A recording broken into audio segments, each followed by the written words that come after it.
Welcome back, everybody, to another edition of the Junkyard Dawgcast. I am Jordan Hill. With me, as always, is Kip Adams. Coming to you on a Thursday afternoon, week 2 for the Georgia Bulldogs. Got a lot to talk about as Georgia gets ready to play Samford. First off, Kip, how is this Thursday treating you as we get ready for what's going to be the first home game for Georgia this season? Yeah, it's the calm before the actual storm. I'm watching those weather reports and waiting to see when this rain comes rolling in here in Atlanta, and it seems like it's going to hit here pretty close, and we'll be coming to Athens as well over the next couple of days. But right now, everything's good, ready to roll, and feeling pretty good. Let's talk some football. Absolutely. And yeah, I've got some family that's going to be coming to the game Saturday. I've told them and made sure they bring ponchos because it may be a wet one, but obviously it'll be an exciting time for Georgia fans, and I'm sure the players as well. This will be the first game back in Sanford since that national championship. But a very exciting opportunity for Georgia coming off obviously that big win to start the year. The fact that they are going to be playing again back in Sanford Stadium, again have a chance to play and starting the home stretch with Samford, a team that Georgia's played in the past. 2017, Georgia won 42-14.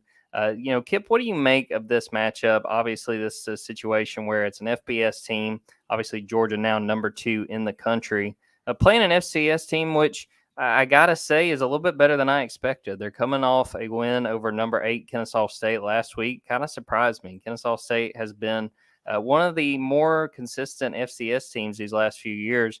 Really good showing for Sanford, getting that 10-point win to start off the 2022 season. Yeah, and then you also just have to think about the fact that Sanford was 4-7 last year, and so kind of an impressive win for them. This Kennesaw State team, again, I mean, they're a perennial FCS playoff team, and I think they went 11-2 last year. Brian Bohannon has got a really good program there at a college that kind of snuck up on people the last couple of years. I mean, it's the largest enrollment in Georgia, I believe, at this point. I think it's over 41,000 students there. So, I mean, it's obviously building into a pretty strong program and one that has a bright future. But yeah, for Sanford, it was a nice come from behind win. And I think, you look at this team and it's a veteran team. And I think their offense is probably going to be pretty good at the FCS level this year. And special teams looks pretty strong as well. That's going to be something I'm kind of watching this game as well. And yeah, I think they're going to provide some interesting matchups for Georgia. So I'm interested to see the actual game. I don't think this is just one where you could skip watching. I think if you're a Georgia fan, you can actually learn a couple things about this Georgia team this weekend and not just who all the backups are. Yeah, for sure. And I mean, honestly, again, you got to keep in mind what this game is. Obviously, Georgia's a big favorite. I think, Kip, we were talking before we started recording, 52-point favorite is the last number we had seen. But, looking at Samford, a team with some talent. I mean, that first game against Kennesaw State, Michael Harris, their quarterback, is a JUCO guy. Came in there, threw for 289 yards and 4 touchdowns. I mean, with the way Chris Hatcher has coached going back to Valdosta State, and I'm sure people listening remember that there is a connection with Kirby and Will Muschamp. Those guys coached with Hatcher there at Valdosta State. But from Valdosta State to Georgia Southern, some of the other places that Hatcher has coached, he's implemented air raid principles, things of that nature. He coached with those guys, Mike Leach, Hal Mummy, some of those other guys there at Valdosta. And those offenses are, really potent and, I mean, can cause trouble. And the issue, I think, the last few years, you mentioned they went 4-7. They kind of struggled defensively. That was a team when I lived in Alabama, kind of followed them being there in Birmingham and just seemed like they could put up points, but they couldn't really stop people. I'm very intrigued this year. They've done a good job, just from what I can tell on the outside looking in, of using the transfer portal. They got Trey Elston, a cornerback from Auburn. They got Emmanuel Flowers, who is a safety from Michigan State. They played in that first game against Kennesaw State. Their numbers weren't crazy. I think they each had 1 or 2 tackles, nothing spectacular. And, I think this is a team that has talent. And to your point, Kip, this will be an opportunity for Georgia to test some of these young guys, to get some of these guys out there. Are there particular people you really want to see? Are there guys on the Georgia side that you think we can learn a lot about from what they're able to do on Saturday? Yeah, you just kind of look at this offense. I mean, you mentioned some air raid principles, but I think the one aspect on Georgia's defense I want to see is not just the rotation along the defensive line, the depth, the conditioning. I think they're going to have to defend a lot of screen passes in this game. And, when you're defending that type of play, you have to really be able to read and react pretty quickly for the defensive line. You got to realize if you're not being blocked, there's a reason for that. The Sanford's not going to just give Georgia's defensive lineman a free run into the backfield for no reason at all. So at that point, you got to start running for the ball carrier. So I think watching their ability to track down the running back, and also again conditioning, if they're they run a lot more in this game, if they're having to to really cross a lot more field than what they're used to, then how's that rotation going to do? How are they going to handle that? And just looking forward to the South Carolina, a noon kickoff that could be, heat could really be a factor in that game. I think it's a conditioning aspect. You want to see really what you have in this defensive line and the rotation. How many snaps can these guys play?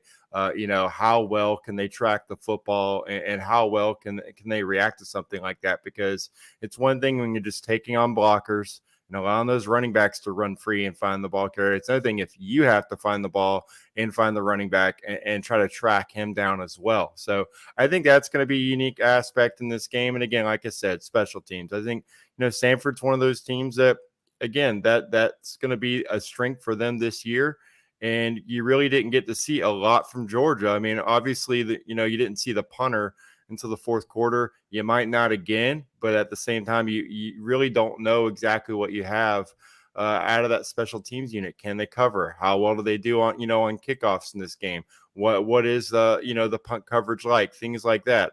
You might get to see a little bit more of that in this game, and you're going to be able to learn a little bit about that aspect of the team. Obviously, on offense, everyone's they want to see, what do these backup quarterbacks bring to the table, and maybe, what does Georgia have in freshman running back Branson Robinson? I'm interested in seeing that as well. I mean, which quarterback kind of shows he might be more prepared for that 2023 quarterback battle, because obviously it's been a big storyline for a while since Stetson Bennett became the starter. Who's going to replace him? It's one of fans' favorite aspects. That backup quarterback is always the most popular player on the team. So seeing how those guys do in this game, and how they're able to run the offense, and really whether Todd Monken just continues to run that offense. I mean, are they going to be handing the ball off for 3+ quarters, or are they going to continue to let it loose like they did against Oregon? Was that an aberration?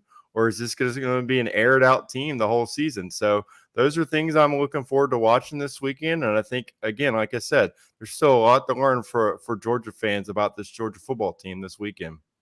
Go to some of the comments, some of the questions we've gotten. Got to shout out Jordan Harris. I think Jordan never misses one of these episodes. Malachi, another interception in this game. Seems pretty likely. I think we'll probably see him out there a decent bit. Thought this was a good one from Curtis Maximus, 51. Over 300 yards for Stetson Bennett. I'm going to go under just from the fact that I don't think they're going to need to have him out there that long. We'll probably see him for 2 quarters or so. And the thing that really interests me, Kip, I want to see how many quarterbacks we see. I feel like it's probably a good bet that we'll see Carson Beck and probably Brock Vandagriff as well. But will we see Gunnar Stockton out there? He's true freshman, obviously. That would be his first appearance as a Bulldog. And that might be asking a lot to put him out there in only his second game. But I think we should get a chance to see several of these quarterbacks and see what they bring to the table. And again, going back to the point you made, everybody wants to know about who's next. And this might give us a good glimpse at multiple guys, really outside of just Carson Beck, who we saw last week. Yeah, definitely. And then, I mean, I guess it's one of the rare moments where you want to see those backup tight ends as well. I mean, you didn't really get to see that 3 tight end formation last week. Everyone was all ready to see all of these monster tight ends that Todd Hartley has out there. You only got to see them sparingly, and they were, rather sparingly used as far as the passing game. So, how they're utilized this weekend, obviously, you get to see a little bit more Ari Gilbert. I think the fact that Oscar Delp got on the field before him, a lot of people were talking about that. I think it's more of that these guys are kind of the co-backups, and Darnell Washington dealt with that last year. Trying to get on the field when you had a guy like John Fitzpatrick, who was just an outstanding blocker and brought a lot overall to that tight end room. And then the emergence of Brock Bowers, and then Darnell Washington was the one where they, all year on, fans were like, why are they underutilizing Darnell Washington? When is he not going to get on the field? Now he's on the field, and it's, already what's going on with Gilbert? Why didn't he get on the field, that much? It's a great problem to have.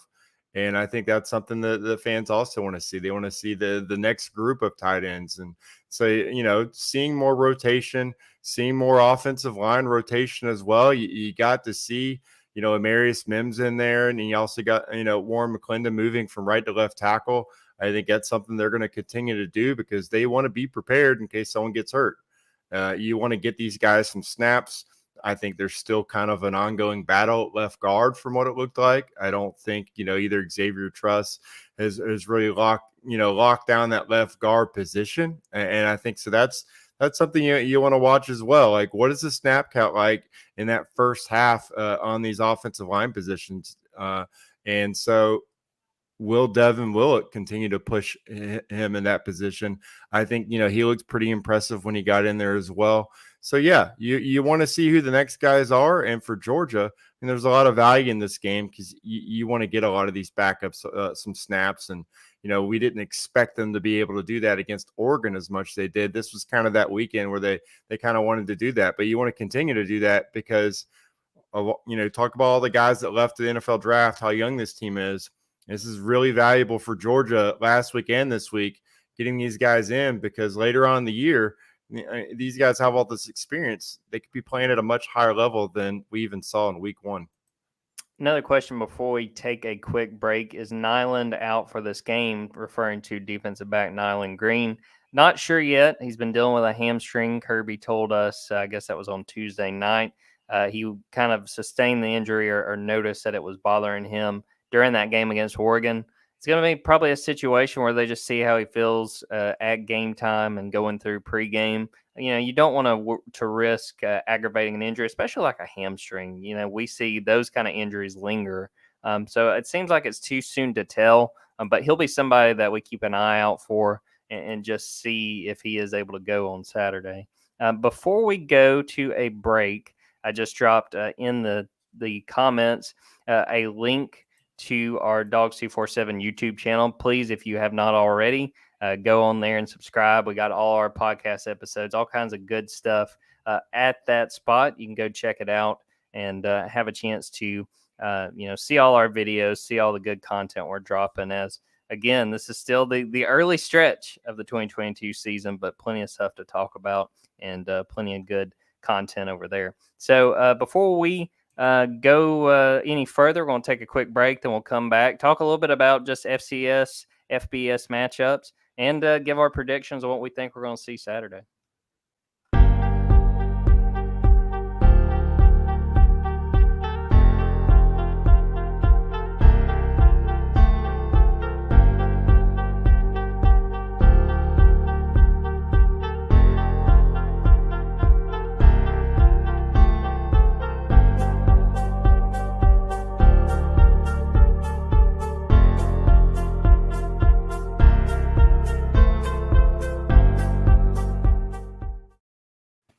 Welcome back, everybody. Well, yeah, let's talk a little bit about what is always one of the topics of discussion when you get into a situation like this, with a Georgia, again, moved up to number 2 in the country.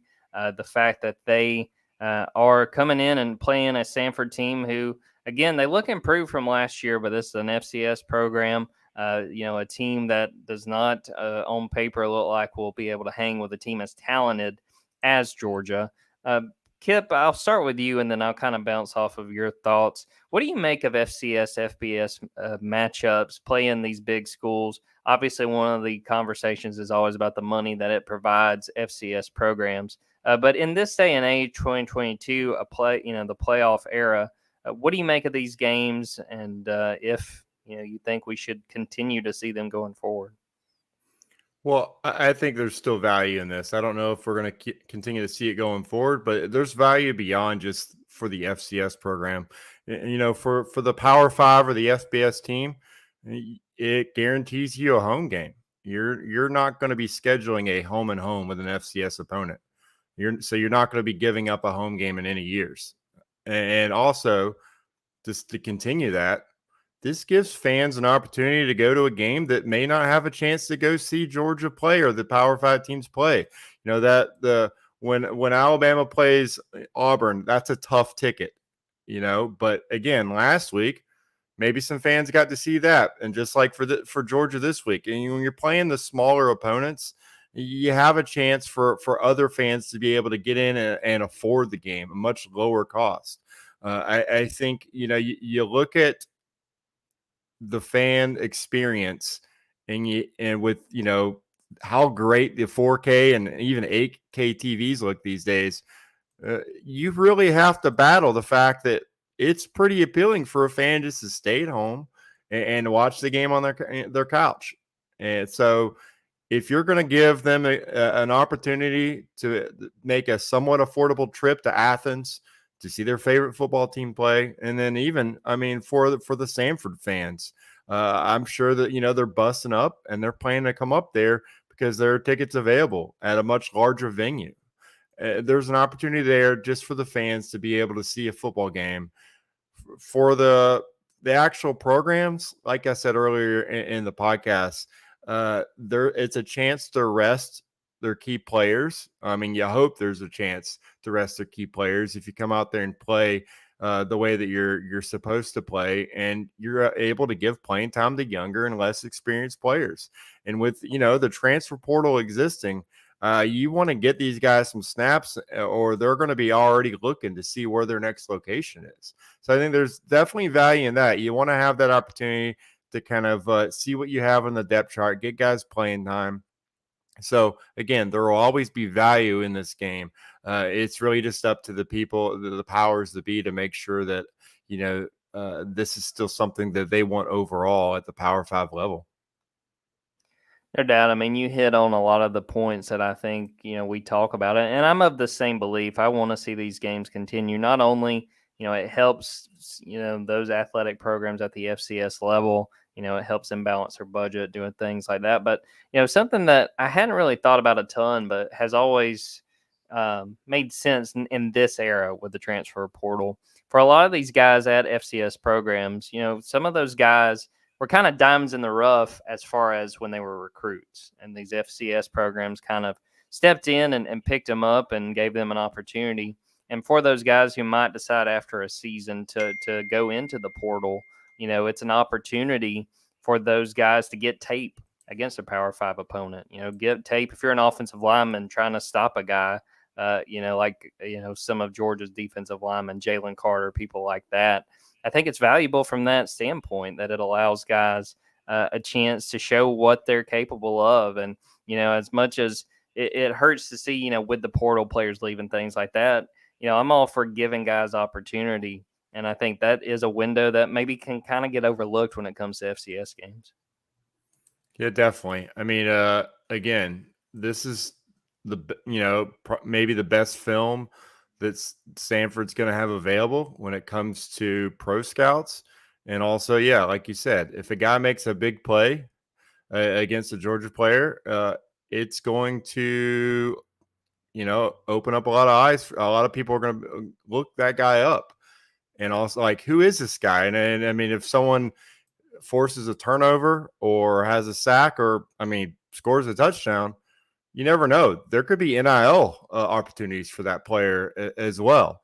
There's a lot to gain for the FCS program. Like I said, there's enough to gain for the FBS program that these games should continue to exist. I don't think. I mean, again, are we going to a 12 game all conference schedule anytime soon? I don't think so.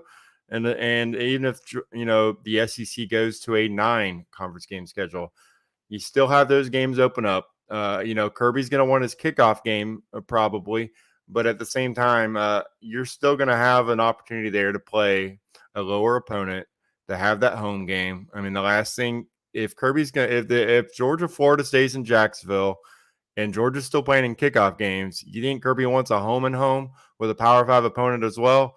I doubt it. I mean, maybe it's a UAB he plays, but still, maybe it's a team like Sanford. Maybe Kennesaw State gets in there down the road. There are still opportunities for Georgia to play FCS programs. And again, you want that. You don't want it to be a murderer's row from start to finish, just having to play, your starters for 3+ quarters every single game of the year, especially if you want to make it to Atlanta and get into the playoff. The way this system is set up right now, it is a gauntlet already. You don't want to make it even more difficult. Even if you look at Georgia's schedule this year, you look at the home schedule, you kind of shrug your shoulders.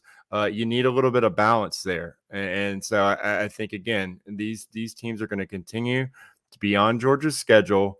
But at the same time, everyone was talking about Georgia and Oregon last week. So you can't praise them then and then knock them now for just having an opponent like Sanford in week 2. So I think it's great for Sanford. It's good for Georgia, and it's good for fans overall, even if the score might not matter in the third quarter.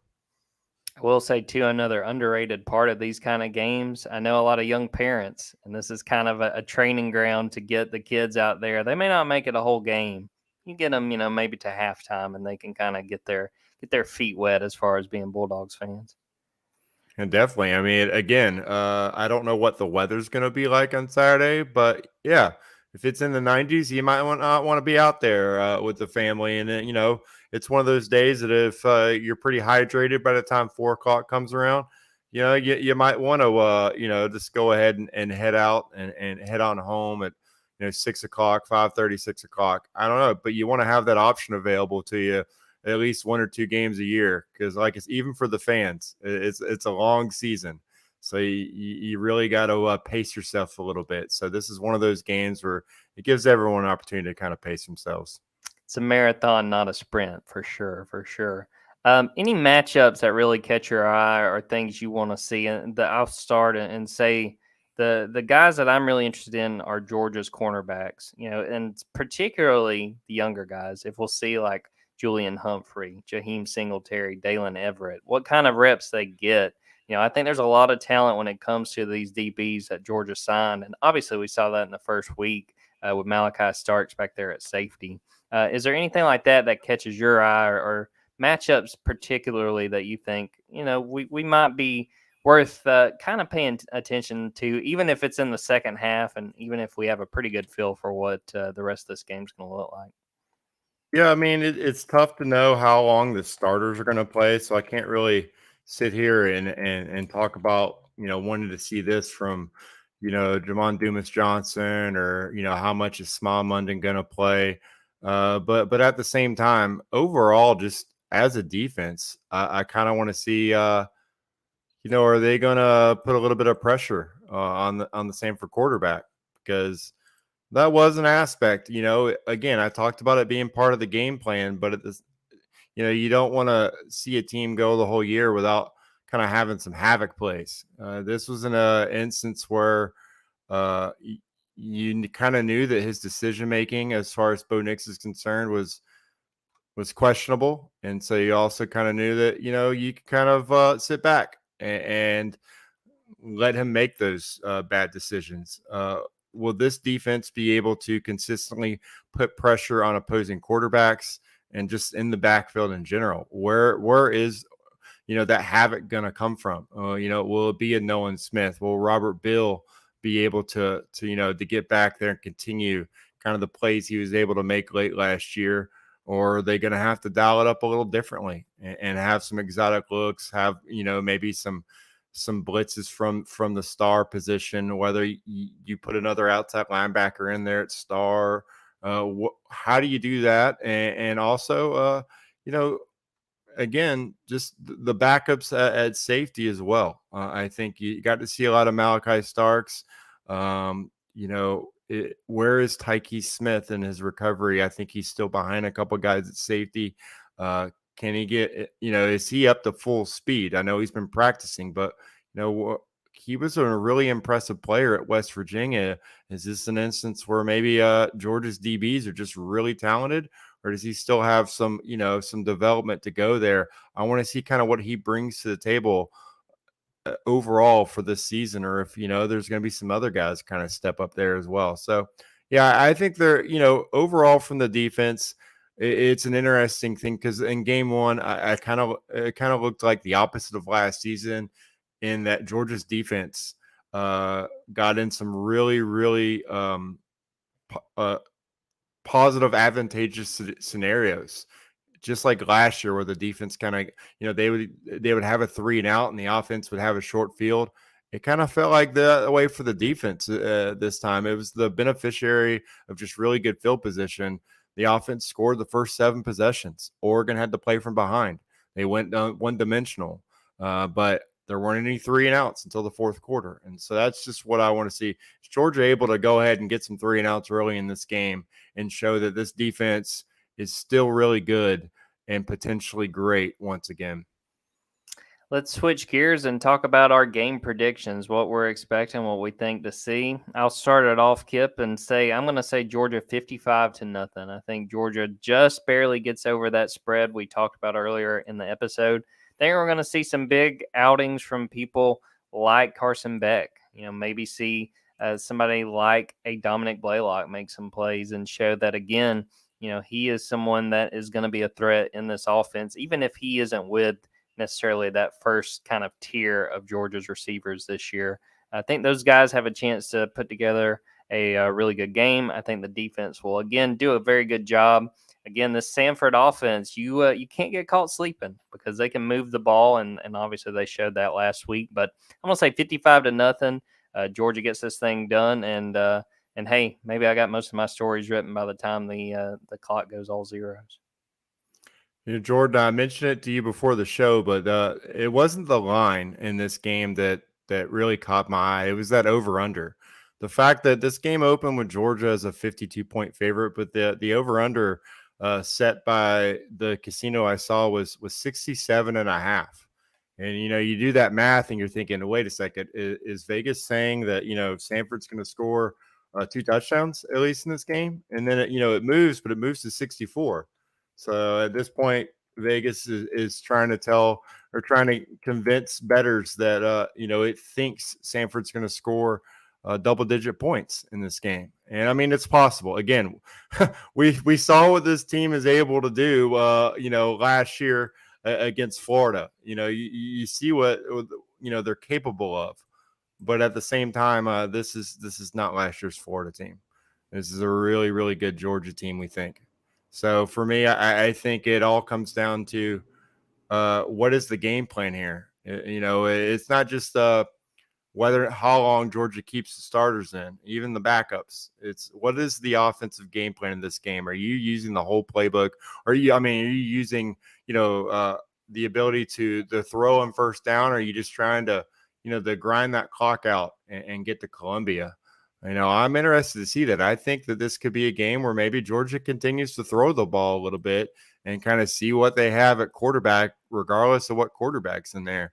And so I think these numbers are really tough for Georgia to hit because the numbers just seem so high. But, I think in this game, Georgia's got a chance to put a lot of points on the board early and often. I got them winning this game 58-6. I think that Sanford will get a couple field goals in. They'll have a couple plays that kind of get them in position. Probably maybe a couple plays for a loss that keep them out of the end zone, but still able to kick a couple field goals in. But I really think Georgia's offense is going to thrive, and I think they're going to continue to showcase they're a highly explosive offense and one of the best offenses in the country this year. Well, we're going to wrap it up right there. Appreciate Kip hopping on. Appreciate everybody who was watching live on Facebook or on YouTube or listening to this later. We appreciate y'all's support. Make sure if you haven't already, go subscribe to the YouTube page for Dawgs 247. Plenty of content to come. I know I'm going to get off of this Zoom and get ready for a chance to write some more stories, getting ready for this Sanford game. And then we'll have all kinds of stuff to talk about on Saturday with Georgia having another opportunity to play the second game of the season, and obviously people being excited to be back in Sanford Stadium. So we'll wrap it up right there. Appreciate everybody listening, everybody supporting us. For Kip Adams, I am Jordan Hill. Until next time, take care. Go Braves.